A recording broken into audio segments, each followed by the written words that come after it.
যাকে ধরে রেখেছেন তাকে ছাড়তে পারছেন না। হয়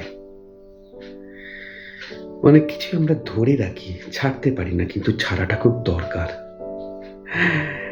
একটা সেরকম সম্পর্কের কথা ভাবুন, যে সম্পর্ককে আপনি ছাড়তে চাইছেন, ছাড়তে পারছেন না। করা যায়। সেই সম্পর্ককে মায়ের দিব্য আলোর মধ্যে ভাবুন। মায়ের একটা শক্তির স্পর্শ, আলোর স্পর্শ, মা আলো, এবং সেই সম্পর্কটাকে মায়ের কাছে পাঠিয়ে দিন। রিলিজ করুন।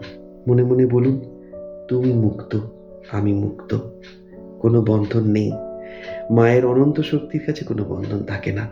কিন্তু এই শক্তিটাকে অনুভব করা যায় কিভাবে? That is a part.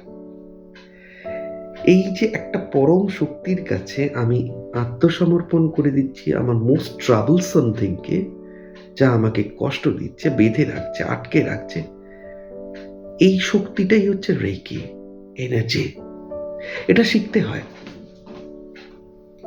এবং এই যে মায়ের কাছে নিজেকে সঁপে দিয়ে নিজেকে স্থির রাখা, এই যে হিলিং, এটার জন্যই একটা ওয়ার্কশপের ব্যবস্থা করেছি 2রা এপ্রিল রাত 8:30টায়, যেখানে আপনাদের উপস্থিতি ভীষণভাবে আমার প্রয়োজন।